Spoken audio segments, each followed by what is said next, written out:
Today on Paralysis to Purpose.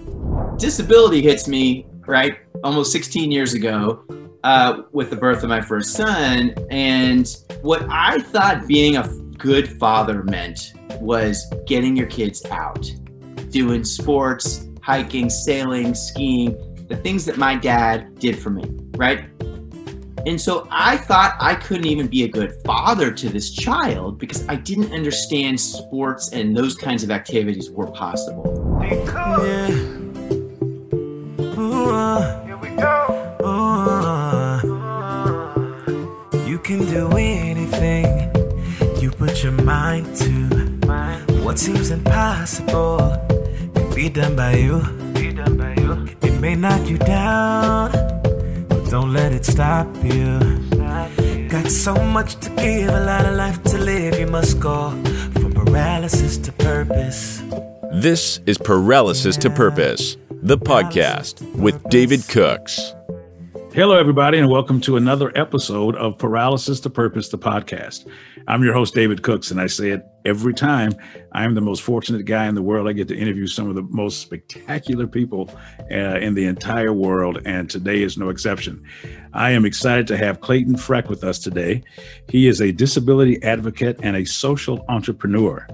Let me get his stuff together here for you because he's pretty impressive. He's the CEO and founder of Angel City Sports, which is an organization which works to create free year-round access to adaptive sports training, equipment, and competitive opportunities. We're going to talk about that because he also deals with the Olympics, Paralympics, and does things with that as well. He's also the founder of Ampla Institute, a career development and planning firm dedicated to helping people optimize their career potential. He's got a lot of stuff going on. He's a busy man. Clayton, I am excited that you're here and welcome to the podcast. I'm really pumped to be here, David. I read your book, so I'm ready to go. Hey, he read the book. Hey, I read the book. You read the book. You hear that out there? If you don't have a copy of my book, make sure you go to my website and get it. Hey, Clayton, let's get right into it. Let's talk about how Angel City Sports, how that was birthed and how you developed that. I never imagined a career in sport and never thought about a career in disability. And in fact, for most of my life, I was focused on the environment as sort of my cause, right? So I interned in the White House. I did research in college for 3 years. I worked at the EPA in the Clinton years, worked on ozone layer protection. And then I served on nonprofit boards, right, for many years. And in fact, that was kind of the connection my wife and I had. She was an environmental studies major, and we thought our lives were going to be about, kind of championing the environment.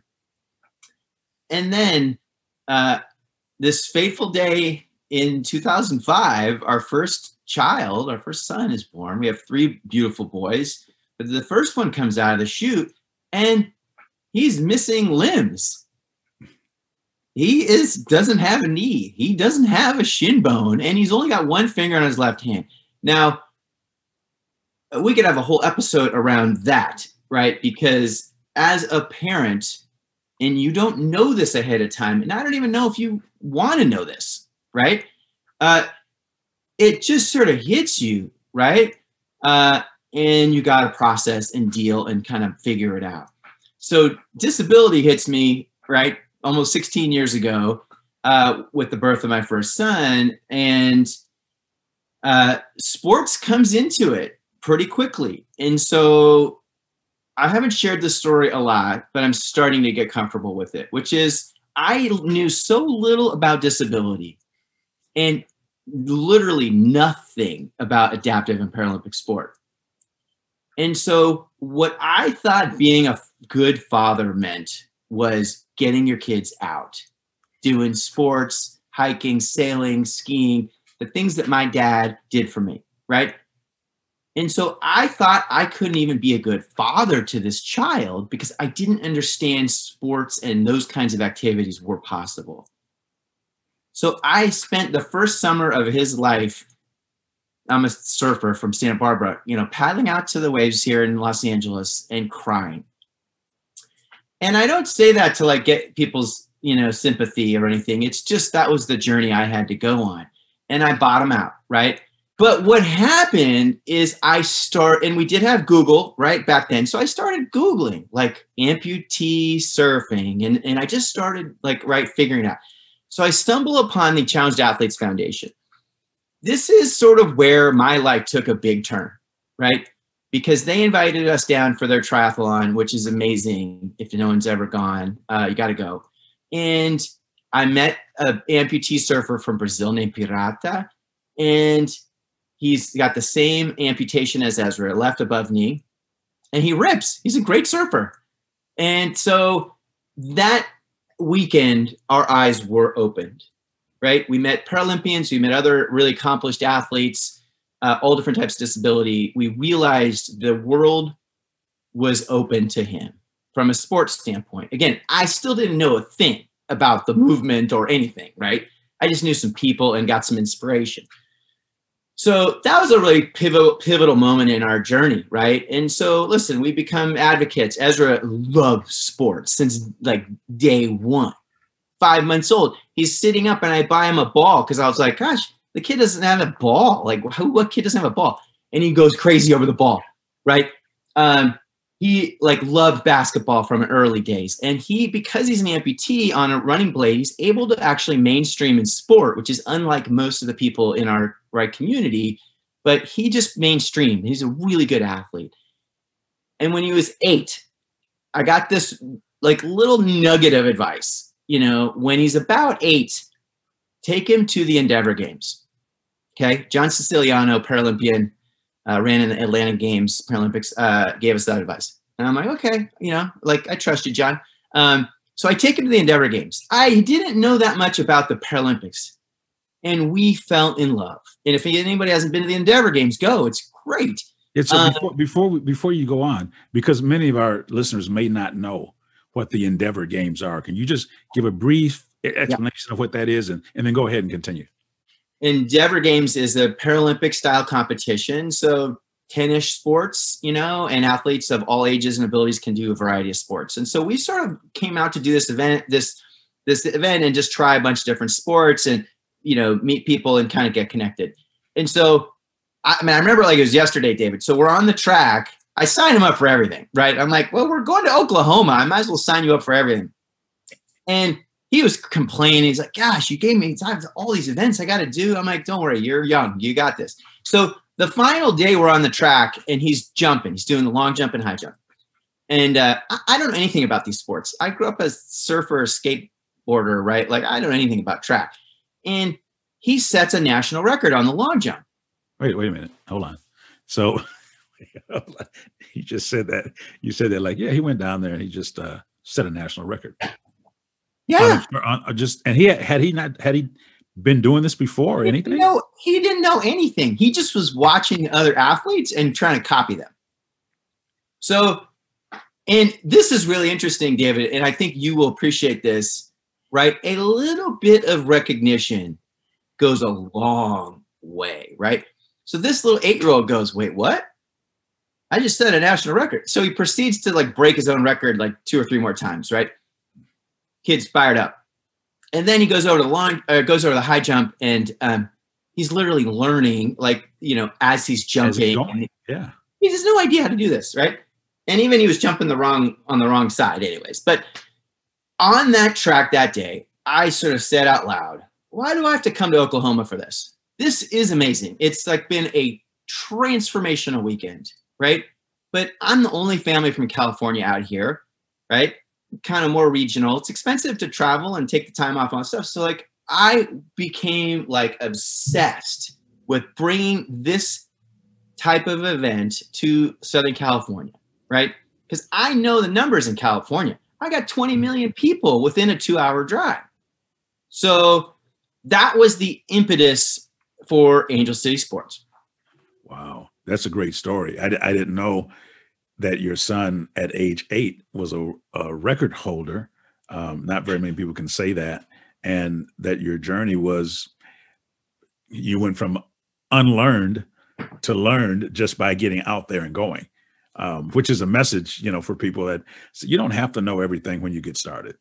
Right. I think if you're willing to learn and willing to take some risk, I think you can pick up some things to do. For your son, as he was growing up and going to grade school and those types of things, what did he talk about, or has he talked much about what his experiences were and the role that sport played and continues to play in his development and self-esteem? You talked about how a little attention goes a long way. Can you just expound on the importance or the significance of sport to your family specifically and your son? When he talks about sport, he talks about a lot of things that it's given him, right? One that he talks about that is not available for all people in the disabled community, but for him, because he was able to mainstream, right, and play flag football, he was a quarterback, he played soccer on the running blade, he played a ton of basketball, played club basketball at an elite level. He was able to build a crew of friends that remain to this day, right? And, that goes to like a sense of belonging, right?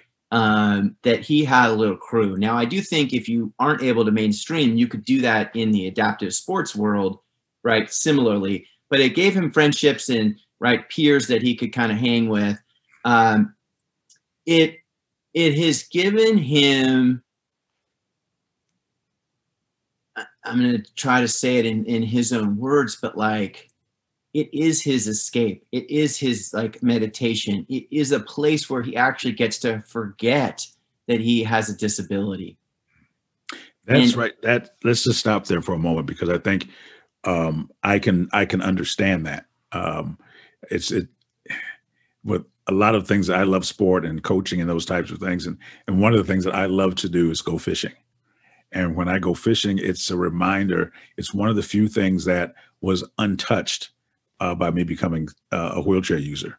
I could still get there. I could still go fishing on my own. I didn't necessarily need assistance to do that. I would take it, but I didn't necessarily need to have it.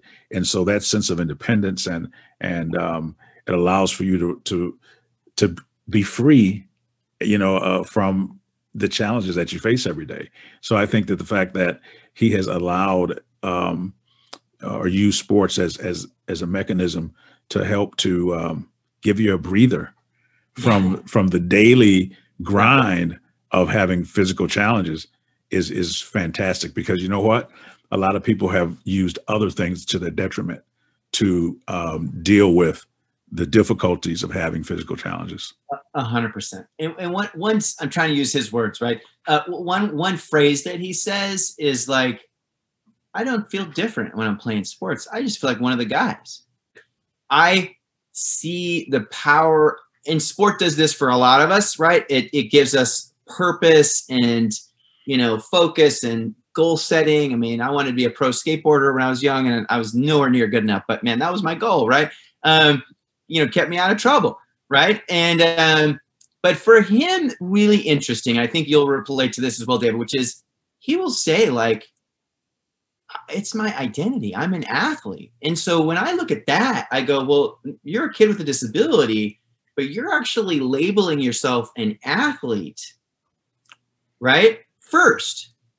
I mean, that's really powerful, right? And I think that's a really good lesson for all of us. Like, could we all have some sort of passion that lives above our challenges or whatever, right? Other people might want to put us into a box around, you know what I mean? Like, couldn't we all just write like our passions on our sleeve instead of, oh, it's David in the chair or Ezra on the leg or, whatever. There are no two disabilities alike. Right. And so you're in the business of being as inclusive as you can, which means you have to be so adaptable, no pun intended, with what you do, because there are no two disabilities alike. You're so right. How do you do this? I mean, it's a lot of work. It's a lot of like stumbling and falling and picking ourselves back up. So one is just inviting everyone, right? Just putting it out there that you are welcome to come. I don't care if you have a degenerative, right, disease like MS or MD. I don't care if you're blind. I don't care. I kind of don't care, right? I mean, I care and I care, but like I care and I don't care, but like just come, right? Just show up. So that's sort of the starting point for us, right? Is to your point, being very inclusive, right? And then I think a part of it is attracting, because I'm not an expert in all these sports, right? Like I don't know, most of these sports I don't know that much about. So attracting the right kind of coach who has, more important than the technical skills, has the human, right, skills to sort of engage and connect with people. And I think that's really important in the adaptive sports movement. And I think as we see money flowing into the movement, we got to be careful, because that wrong sort of cultural, right, landscape could really deter people from continuing in sport. And we already see people quitting for a variety of reasons, which is tragic. And what I've learned over the years, David, is, we just brought in whatever coaches we could find, right, hoping that they sort of would bring that great culture, and we've evolved over the years. And now we try to mostly have Paralympians themselves coach. And the reason is the Paralympians, they are an athlete first. They have the expertise to coach. All of them do, right? They may not be the best coach in the world, but it's okay. But what they have that all coaches miss is they scan the room. And if they see young David in the corner showing up for the first time, who's kind of in his head and not engaging, a Paralympian instinctively will go get that young David and bring him onto the basketball court.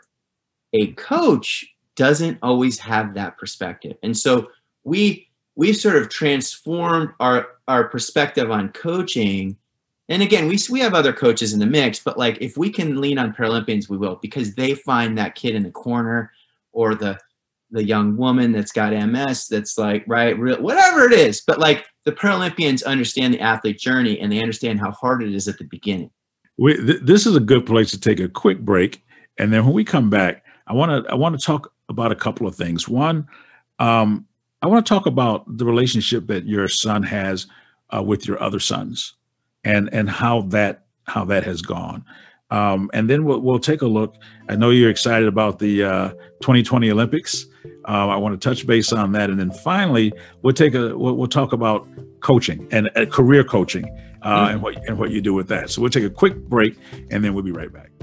We hope you're enjoying Paralysis to Purpose, the podcast. Be sure to follow us on Facebook, Instagram, Twitter, and TikTok at Paralysis to Purpose for more updates. Also, check out David's website at davidcookspeaks.com to learn more about his mission and purchase his book, Getting Undressed, From Paralysis to Purpose. Let's talk about the other organization. Ampla, is it? Ampla Institute? Yeah. And is that part of your focus for that group, or for that organization? It's a great question. So Ampla has been it's been in my mind for almost since I started Angel City. And originally my thought was, okay, there is this opportunity to get people with disabilities hired. And so originally it was going to be focused around people with disabilities. And I've done a lot of coaching work for athletes coming through Angel City. In fact, those are really my first clients that I just sort of donated services, to in my time to sort of help a couple dozen athletes with their careers. What I learned along the way, and this is sort of a sad thing to say, but I didn't see corporate America really ready and engaging. So they would mostly be interested in what I had to say and sort of nod their heads and agree, and they would take the meeting. But when I would sort of lay out a proposal, either to bring in a bunch of interns or, staff up a certain department, because I can basically find anybody in this community, right? I got thousands of people in our Angel City community database. and I can put it out to the community. Like if there's a job and you want to hire someone with disability, I can find you that person. I didn't see a lot of follow-up, right, from some of these companies. And so I had to kind of go back to the drawing board. And so in 2020, I basically created my own career development framework. And it was born out of a frustration around what was out there. You know, I've read some books and taken lectures and done all these things and gone back to my business school, you know, at almost every year reunion to get little, you know, nuggets of wisdom. And I just wasn't finding any clarity. And I actually kind of got into the space where I was sort of confused because I have to do something else after Angel City. I didn't know what it was. And here I'm in my 40s and like, I'm confused. Like, how is that happening? So out of my own personal struggle and pain in figuring out what's my next career move, I created my own coaching framework, and now I'm sort of rolling it out. And I will do some of this work with Angel City because we do want to get people inspired to have great careers and get a great education and, you know, kind of follow your path, frankly, right? Kind of aim for the stars, right? So I'll do some of it, you know, kind of pro bono for Angel City, and then I will find others. And so the organization isn't just focused on the disabled community anymore. It was, you know, kind of that early phase but it's just frustrating. Like I couldn't really, you know, I couldn't see the matches being made because the corporate side didn't seem ready. Yeah. And you know what? I think that's wisdom speaking right there. I think that you continue to move forward and trying to assist and create awareness. I want to kind of end today, our conversation anyway, at this point, with your family. I want to go back to your family and the relationship. You've got 3 boys. We talked about Ezra, your oldest son. But I want to talk about your family and the relationship with Ezra and his brothers and how that has worked. It's because I think it's one thing to be born with physical challenges. And it's another thing to, like me, have an aneurysm when you're 15 and your entire family has to adjust to something they've never seen before. How's that been for your family and your other sons, adjusting to not only the physical challenges of Ezra, but his success as a world-class athlete and all of the focus that can bring to him relative to perhaps them? How's that been? Yeah, no, you're honestly, I think you're the first person to ever ask me that question so clearly, because what I usually have to sort of say is it's twofold. It is the disability, and then it's sort of the celebrity side of it, right? And if you don't have a kid with a disability, you can't appreciate this, but like it's a huge extra effort on the parents.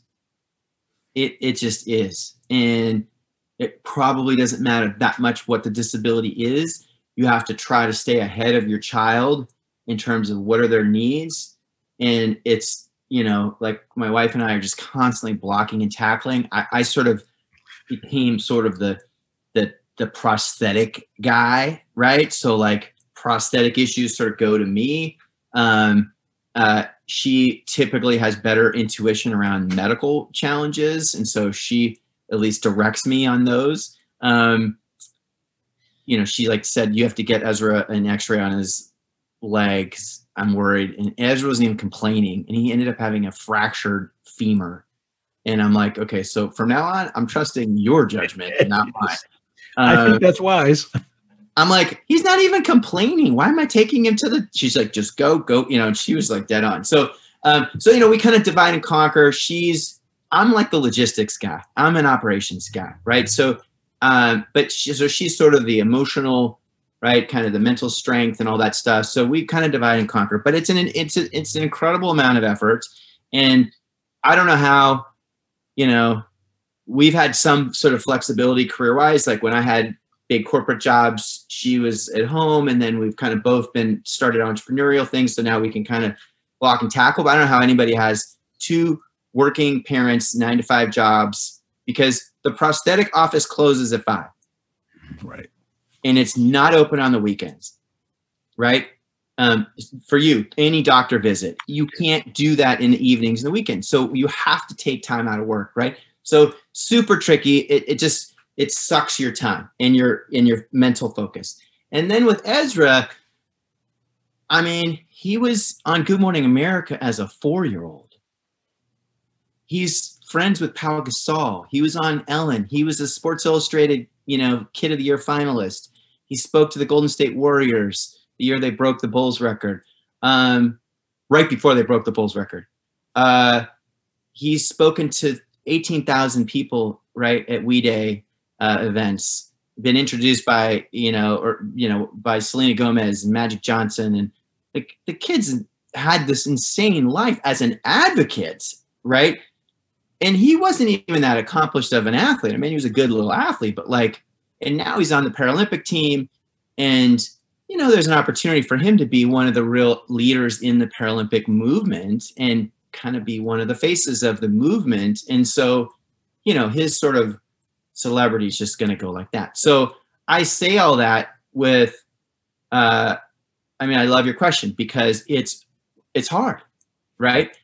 The brothers, they're really close. I mean, they're different in ages. There's a 4-year gap and then a 3-year gap between my middle and my youngest. So, but I think they all get along. They love each other. They support each other. But Ezra's sort of taken the spotlight, right, in many ways.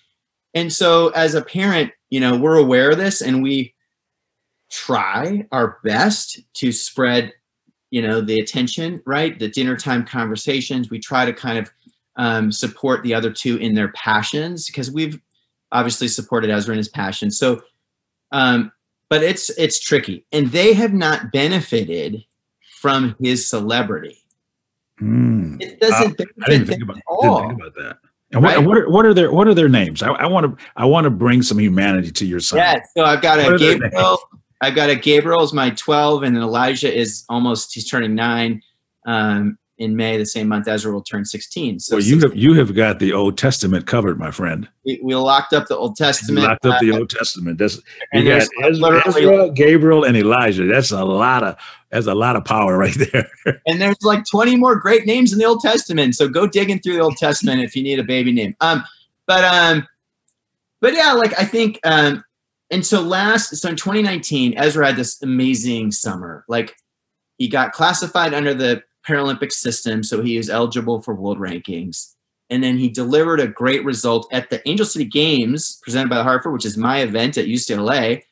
And he made the U.S. Paralympic team as a 14-year-old. He just turned 14, the month before, right? And so he has this summer where he goes to Junior World Championships, wins some medals, goes to the Pan American Games in Peru, wins a couple of medals, and then goes to the World Championships where he makes the finals in all 3 of his events, the high jump, long jump, and the 100-meter. And basically, he's the kid coming after these adults, right? He's a kid competing against these adults, but he held his own. So watch out, Tokyo, here he comes. But what we did that summer, right, is we took the family to Peru. And I had been to Peru before, and I love the country. It's a beautiful spiritual place. People are really kind. It's just an amazing place. In the Sacred Valley and Machu Picchu, it's unlike anything you'll ever do in your life. So we sort of took that as an opportunity to get the kids an international experience, and we had a blast. And Ezra, after the games, joined us, right? And we went to the Sacred Valley. So that's important as we go forward, right? Because Ezra's going to probably do, the IPC track meets in Europe in the spring, and then, World Championships and all these things. And so I want the other kids to directly benefit from his success. They can't deny it. They're going to Peru. They went to Peru because of Ezra, right? So I think that'll help. But man, it's a really hard thing. And they're all young. I mean, it's, they're Ezra's 16 now, I think. And, that is one of the most difficult ages in a young man's life. is that 15 to 16-year. But like you said, they're wise. I coach sophomores. They're crazy. These kids are wise, man. Yeah. This isn't a regular old 16. No. You know? So you got him and then your younger sons, and they're trying to navigate through all and figure it all out. I think you're right on point though. If there's enough blue sky for all the birds, yeah, and if we understand that, then we teaching one another how to celebrate someone else's success and how to be a part of that success is really important. And I thought that was pretty good. I see you got a bunch of butterflies up on the wall behind you there. Is there some significance to the butterflies to you or your family? Not really. It's just a little art from my youngest child.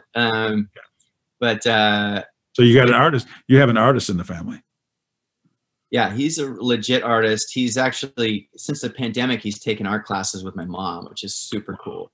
That's fantastic. And the fact that, you know, what I love about what you're saying about your sons and your family is that whatever path they seem to be attracted to, you're allowing them to grow and develop on that path.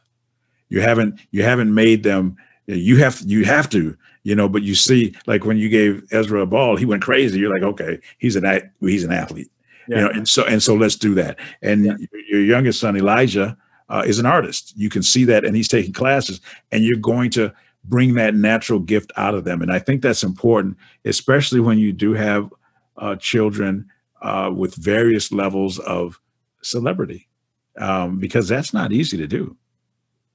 That's not easy. So, and also, like, they, you know, listen, they don't give you a book when you have kids to teach you how to parent. They don't? At least I didn't get it. But they're all so darn different. You know, it's like, okay, same parents, but man, they come out different. And so I do think that's one of the challenges but joys of parenting, right? Which is finding their passions and helping fuel their passions. And you know, I'm not a great artist, you know, but you know, I'll do it, you know. I'll support it, whatever. Yeah. Well, like you said, I mean, we talked about it earlier as we get ready to close. Every disability is different, and so you have to approach each person that you come in contact with in a different way. Mm-hmm. And children are the same, and that makes sense. Is there anything as we close today, you know, we've talked about a lot, that you would want the listeners to know about Angel City, about what you're doing, or anything? Here's your chance to. Yeah. There are no shameless plugs. No, I'll plug Angel City and I'll plug Ampla. Angel City has been the hardest thing I've ever done in my life. Hands down. A brutal journey and struggle to create a nonprofit that can be self-sustaining. And you're supposed to say that your number one challenge is money in nonprofit world. That's what you're supposed to say. And probably for most, it's true. For us, it's athletes. And so my call to action to your listeners is, if you have a disability of any kind, physical disability specifically, or you know someone in your life, make sure they are aware that sports are available. It might take some travel, might take some research. You're welcome to follow Angel City Sports. We will have a national footprint over time, but for now we're more kind of West Coast, but you can come out to anything we're doing. But just start digging around, because there are incredible opportunities in organizations like Angel City Sports out there for everyone. It doesn't matter if you're a fisherman or an outdoorsman or a winter guy or a summer sports guy or a beach. It doesn't matter. Like whatever your thing is, there's somebody out there doing it. So don't sit on the couch. I don't care what your age is. I don't care if you're 80. I don't care if you're 2. I don't care if you're 40 and going through your midlife crisis. It doesn't matter to us, and it doesn't matter to many of my peer organizations around the country. Some are more kids or veteran focused, but like you can find something. So that's my call to action. I like to say, after I give a impassioned soapbox speech, like, you're deputized. Go find the athletes, because they're not here. We're looking for them. They're hard to find. Send them our way. And listen, on the career coaching side, what I think is a simple thing for people to think about, and they can come find Ampla Institute. You know, I'm just about to launch the website, but you know, they can follow me on LinkedIn or whatever and see kind of where I'm going. My framework is really simple, right? It is 3 P's. It's passion, proficiency, and purpose, which is why I love the name of the podcast, and I love the conversation around purpose. And I think you have to find the intersection of those 3 things in order to find your optimal career path. And what I have seen in my research is people know their passion. They can give me 10 things they're passionate about. So that's the easy one. People think they know what they're good at, their proficiency, but they're often wrong. So make sure you're clear on what you're actually good at, right? And then the third one is the purpose, which most people have no clue. So when I do coaching, and I'm about to launch some pods and, you know, different ways that people can go through the framework with me, it's a lot about finding purpose, because most people, if you ask on the sidewalk, they actually get kind of scared when you ask them the question, what's your purpose?